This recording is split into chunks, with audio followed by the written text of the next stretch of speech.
Je l'ai lu quand moi-même je sortais de l'enfance, puisque j'avais 16 ans.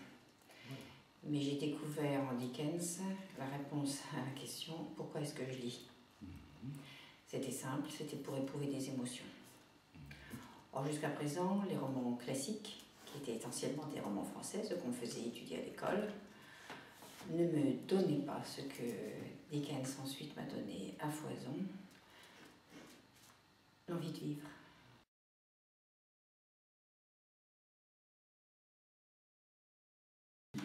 Donc Dickens travaille dans une veine qu'on appellerait le mélo, où effectivement il y a énormément de catastrophes, où le personnage est pratiquement toujours en danger.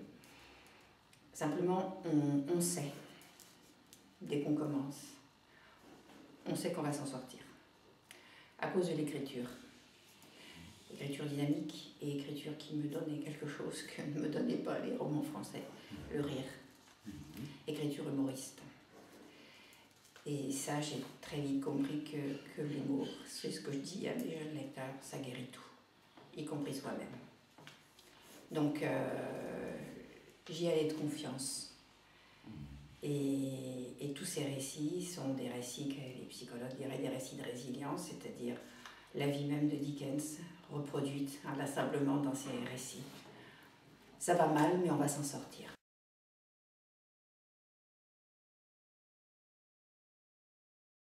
Bon, c'est bien généralement, quand on connaît Dickens, qu'il a éprouvé un trauma central qui a été le fait qu'on l'a privé de son enfance, on lui a volé son enfance, et plus encore, on l'a privé de la perspective qu'il se donnait déjà dans son enfance de devenir un gentleman.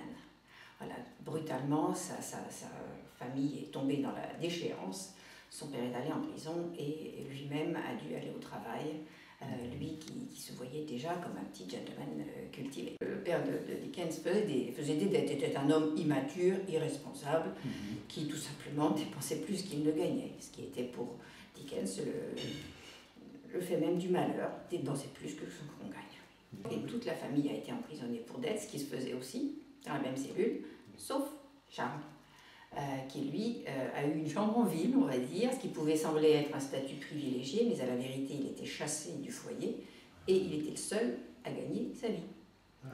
Donc, un petit garçon, se rendant, 10-11 ans, se rendant tous les jours dans une manufacture où il collait des étiquettes sur des boîtes de cirage pendant des heures et des heures.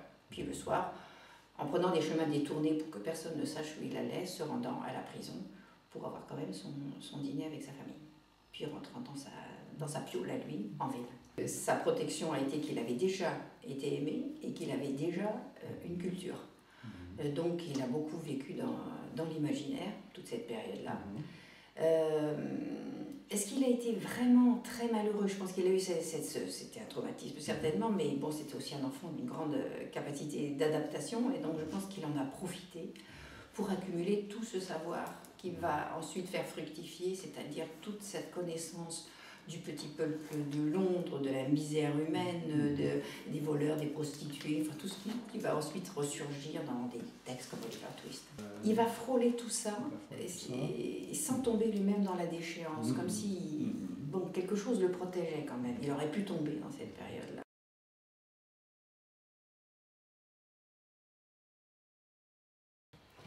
Je rencontre très souvent mes jeunes lecteurs, et de temps en temps, je leur écris sur leur tableau noir le mot « écrire ». Et je leur dis, regardez, cherchez, il y a des mots qui sont cachés dedans. Selon le tempérament des gens qui sont en face, il y en a qui voient cri, il y en a qui voient rire. Voilà. Et je leur dis, il y en a un troisième que connaissent les cruciverbistes. C'est la colère qui se dit ire. Et je vais vous dire, je suis passée par tout ça. Et ça a représenté tout ça pour moi, l'écriture, toutes les possibilités d'émotions humaines. Mais très certainement, j'ai commencé par la colère. Et puis le cri, qui peut être celui de la douleur, de l'impatience, etc. Je suis arrivée au rire. Ça ne veut pas dire que je fasse pas quelques mouvements d'aller-retour de l'un à l'autre, mais vraiment mon chemin a été ire, cri, rire. Voilà. Et Je pense que le fait d'écrire pour la jeunesse m'a énormément aidé et accompagné dans ce mouvement-là. J'aurais pu rester bloquée soit à la colère, soit à la douleur, mais peut-être la rencontre avec Dickens et puis ma rencontre avec ce jeune public fait que j'ai agrandi ma capacité à me dire, dans le fond, est-ce que ce serait drôle? Donc c'est quand il me demande si je vis comme ça au jour le jour, si je suis toujours fun, si je trouve toujours des choses amusantes, je dis non. L'humour, le rire, c'est une reprise de soi. C'est une conquête, c'est une des plus belles conquêtes qu'on puisse faire, mais c'est un travail sur soi.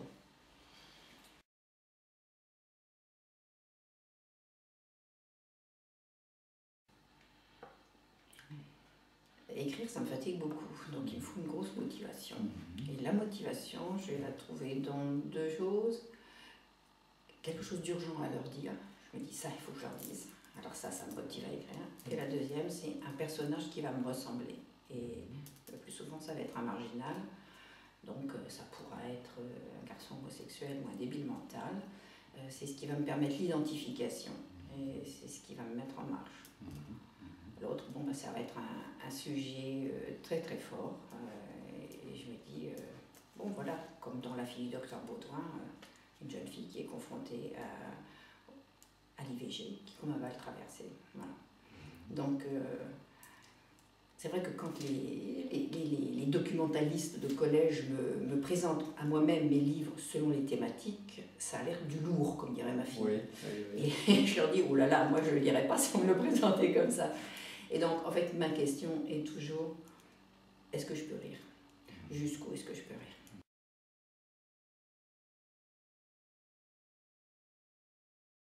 Alors il y a des personnages qui sont en décalage par rapport à la situation. Donc ça va être par exemple la plus petite fille, la petite sœur de celle qui a un problème, donc une petite cerise qui va dire les choses justes à sa sœur. Quand sa sœur lui arrive à lui dire finalement ce qu'elle va faire, la petite fille, elle a cette formule, elle lui dit si ça serait moi, ça me ferait pas plaisir. Bon. Et c'est le pire qu'on puisse dire à la sœur, puisque du coup la petite fille s'est identifiée en fait à l'enfant qu'on va aborder. Si j'ai retrouvé cette phrase-là, c'est que c'est la phrase que m'a dit mon petit garçon. Voilà. Si ça serait moi, ça m'aurait pas fait plaisir. Bon, ça ne s'invente pas tellement, ce genre de choses. Bon, ça peut faire mal et ça peut faire sourire en même temps. Je mêle souvent les deux. Mais dans l'histoire, il y a aussi un médecin qui est en complet décalage avec la situation. Dans d'autres romans, dans Oh Boy par exemple, où les enfants sont orphelins, où le frère aîné est atteint de leucémie, enfin j'ai bien chargé la barque là, mais je précise au chapitre 13 qu'il n'existe pas pour ne pas leur porter la poisse. Ce qui fait que ça fait un brusque mouvement de surprise pour le lecteur qui peut se rappeler que ah oui, ça n'est jamais qu'une histoire. Donc dans ce roman-là, j'ai un personnage homosexuel qui est constamment inadapté, inapproprié à la situation. Et qui ne veut absolument pas s'adapter précisément. Il se retrouve dans des chambres d'hôpital avec son frère qui dégueule, mais il va continuer, lui, à être lui-même, un peu une espèce d'excentrique, de folle assumée, etc. Et en fait, c'est ce qui aide le plus le garçon en face. Et c'est ce qui fait que le lecteur va souffler, quoi. Il va rire. Bon, la séquence d'après, je vais faire pleurer. J'avais décidé dans ce roman-là de faire ce qu'avait dit Dickens, ce qu'il recommandait, c'est de faire comme dans les tranches de l'art, avec une tranche de gras blanche et une tranche de viande rouge, du blanc, du rouge, on pleure, on rit, donc la tranche de l'art. Et je me suis dit, vraiment, tu vas faire ça comme ça. Et pour travailler vraiment l'émotion au corps. Et donc il faut trouver des personnages qui détonnent pour ça. Donc, dans Simple, mon idiot a un lapin en peluche dont il pense qu'il est vivant. Donc c'est ce lapin en peluche, Monsieur Pimpin, qui illumine toute l'histoire. Parce qu'il fait faire toutes les transgressions possibles et on ne peut pas accuser Simple puisque c'est Monsieur Pimpin qui l'a manipulé. Donc dans tous mes récits, voilà, je cherche le comparse souvent, ou le personnage. Je crois que c'est l'inappropriation qui est assez drôle en fait aussi. Donc ça peut être des choses fantasques, je veux dire impossibles, improbables. Un lapin qui parle, dans Ma vie a changé, la documentaliste se retrouve avec un elfe, un petit elfe, une vingtaine de centimètres dans sa maison. Donc voilà, et ça n'est, on peut penser que ça n'est que le double de la personne, que son imaginaire, qu'une projection, etc. N'empêche que dans le récit, il est là et c'est lui qui provoque le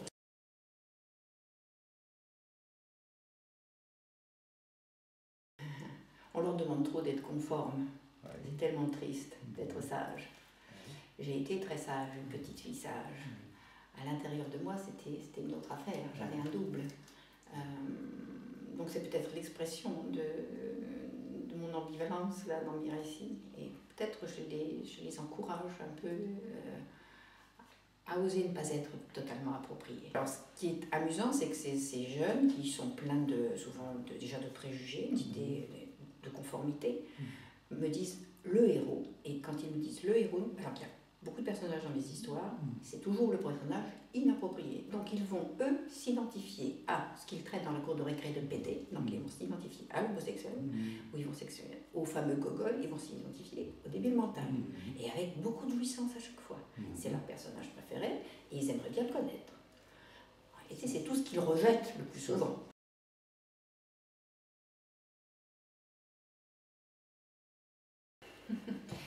Qu'est-ce que j'ai eu comme comportement inapproprié? Je pense que c'est très très tôt, quand j'ai rencontré la colère précisément. Donc l'âge de la colère, c'est vers 2 ans.